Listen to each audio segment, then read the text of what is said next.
the MCAT podcast, session number 163.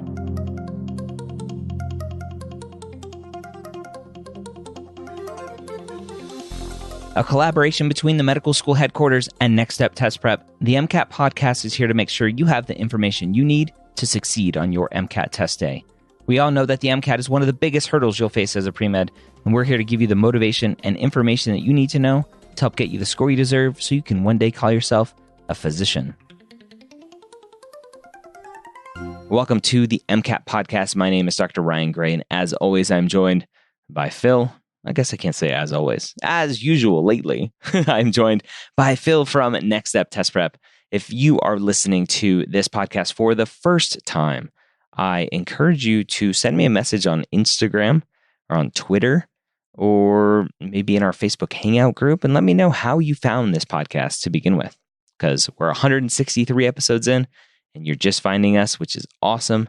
I hope you can join us for a continued journey through your MCAT prep. Go back, subscribe, listen to all the old episodes. We'll be here for you moving forward. We have another great episode today about self-awareness and how to improve that so you can do better on the MCAT. Phil, back for some more MCAT podcast. We, last couple of weeks, talk about cars, talking about marathons versus sprints. And when I talk about cars, I'm not talking about like Lamborghinis and Ferraris, but everyone's favorite. Way to finish a marathon, right? Yes. Take a Lamborghini. Everyone's favorite. Critical analysis and reasoning skills or section. Is it skills or section? Skills. Skills. Yeah. This week, kind of going to cars, right? Almost everyone has some weak points in the car section, but obviously weak points in every section. And so when we were talking about cars, if you haven't listened to that episode, I would recommend going back 2 episodes and listening to that one, because there were some new things that have come up, right? We're 160 or so plus episodes into the MCAT podcast.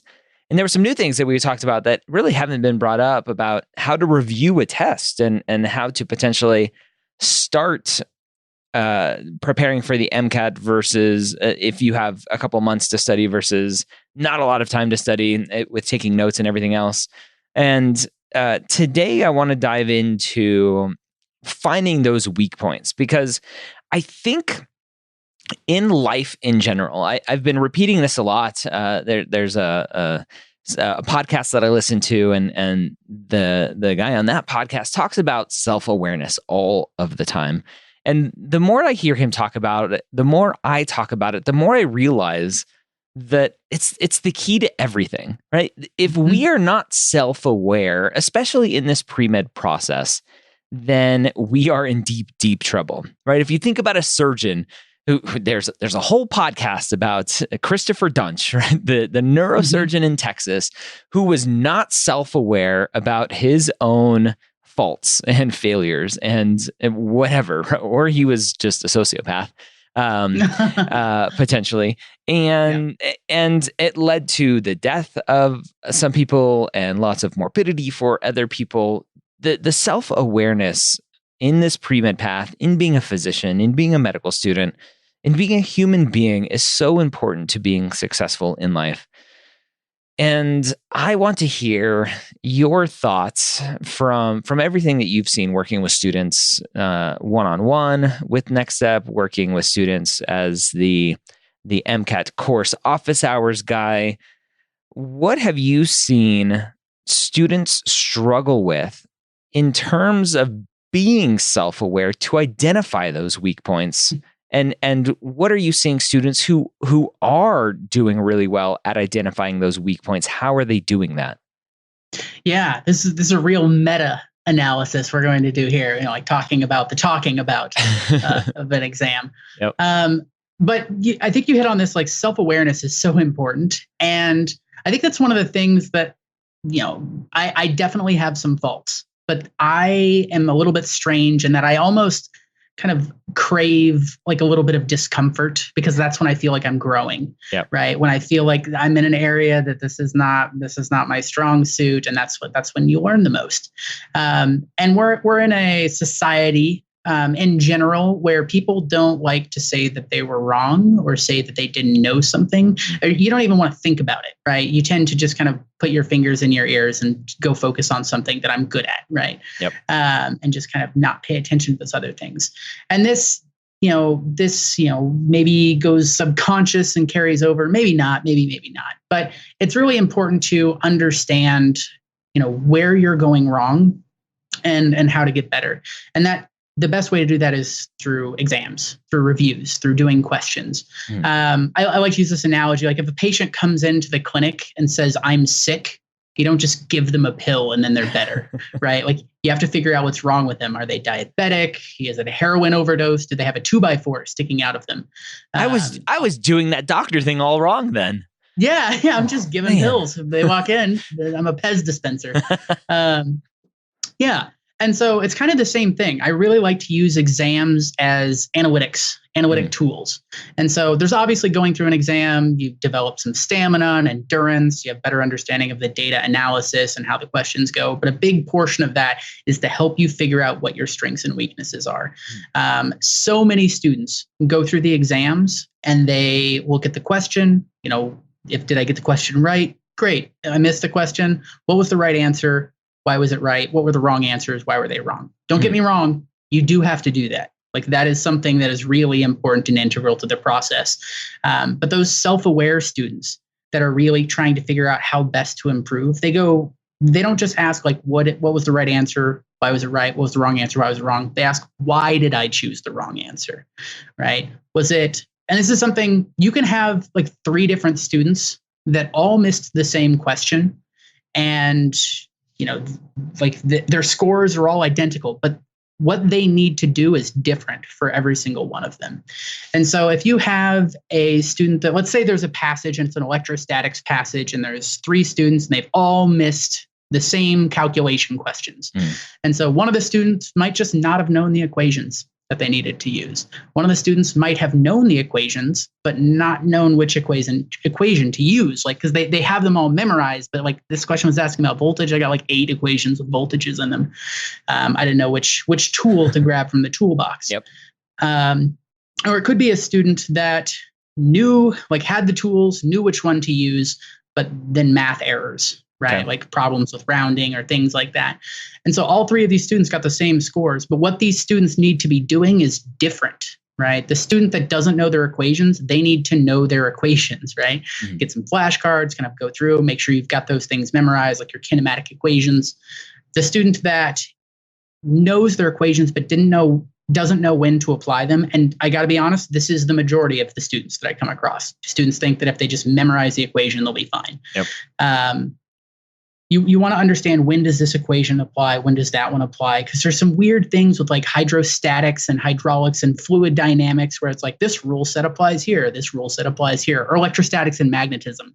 Electrostatics is the study of stationary charges. Magnetism is the study of moving charges. So if this proton's moving, all of a sudden magnetism is in play. If it's not, then there's no magnetism. Yep.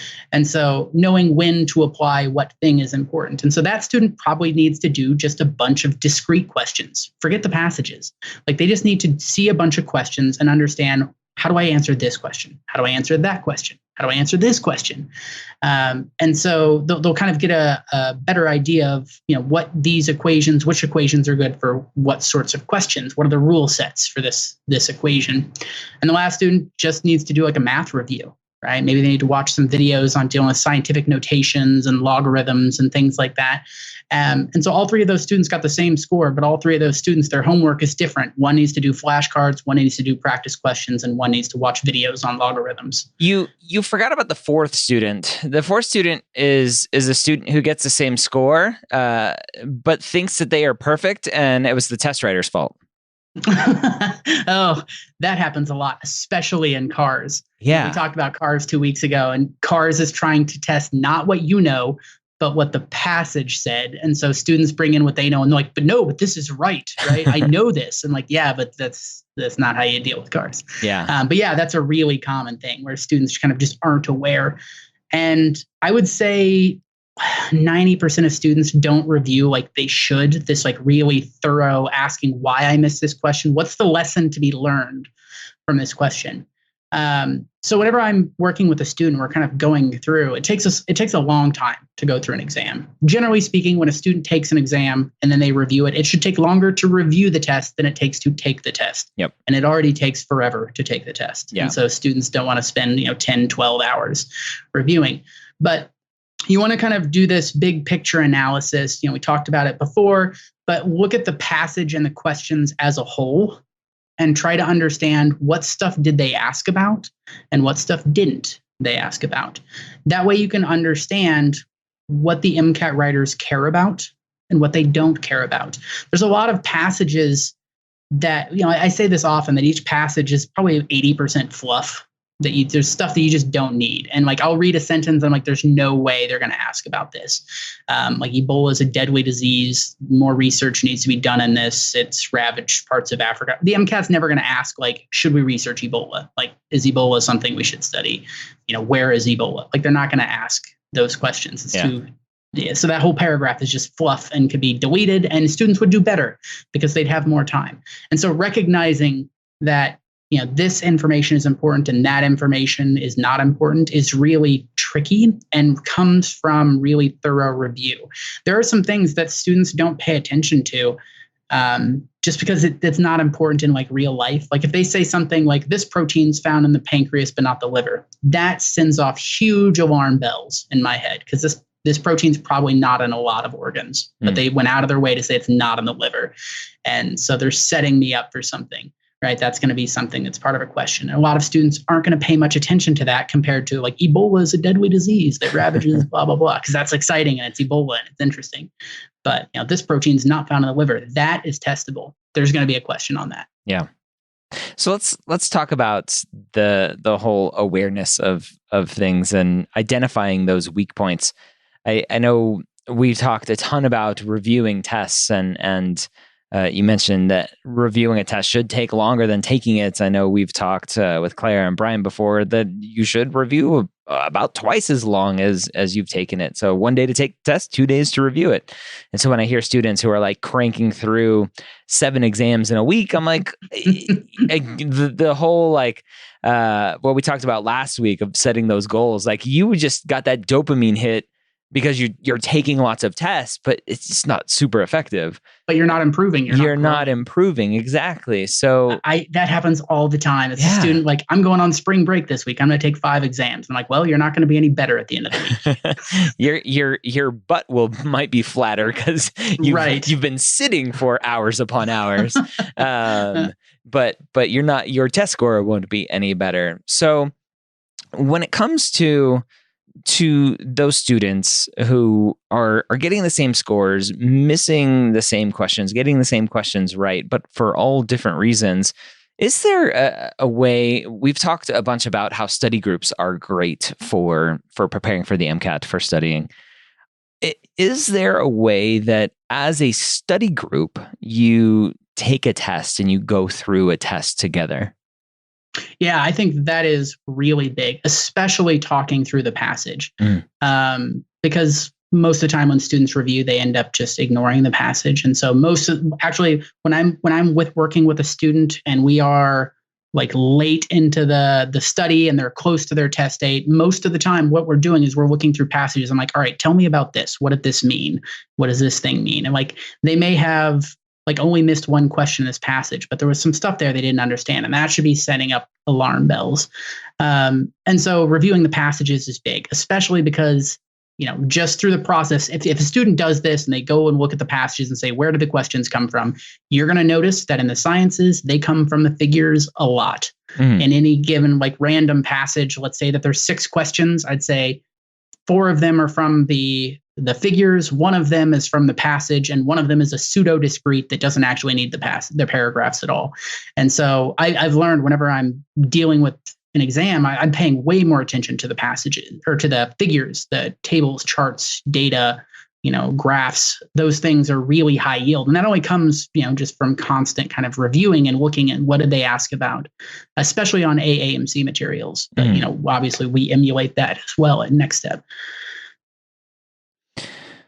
Oh man, so much. I think one of the biggest things that I've seen with students and humans in general is the complete lack of wanting to accept that maybe they have some weaknesses. Do you have any suggestions for helping students either, again, being self-aware that they have these weaknesses, or helping them overcome either accept it or maybe not be ashamed that they have these weaknesses? Yeah, that's it. Ignorance is a shameful thing, right? But it's not, right? Everyone is ignorant of everything at some point, right? Like I've been ignorant at times. We all have. I often talk about this sometimes when I'm like setting up students, working with them, like, here's a time when I was wrong, right? And so I'll bring this up at the very beginning, and I'm like, so this is a time when I was an idiot. So now you're feel free to feel like an idiot at any point, and then we'll be equals. And that's super important. That just, like, I mentioned, I feel like when I am struggling, that's when I'm growing, and I have a very growth mindset. And I think that's what students need, is they need to have, take pleasure in the, like, I didn't know this earlier, but now I know this. And so I am better. And so nobody likes to admit that they were wrong. It's belief perseverance, which is a psych term in the psychology, sociology section. People just want to continue believing and not admitting that they were incorrect. And so be aware of that. There's some idea that if you show me somebody who is never wrong, then that person never grew and never took any risks. And that's, being comfortable with that is really important. I'm a mountain of ignorance at times. There's a lot of stuff that I've learned that I did not know before. And that's only possible if I didn't know it before. All right. So there you have it. It's another great episode with Phil from Next Step Test Prep.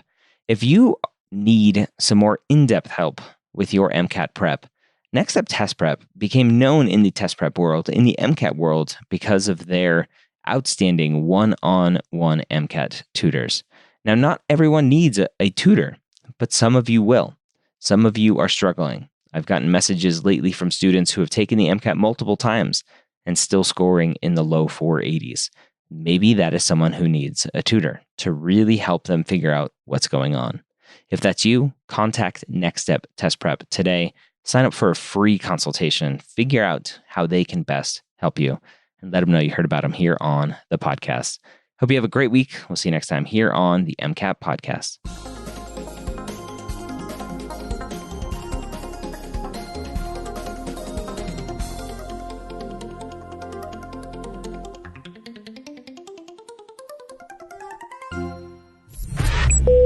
This is MedEd Media.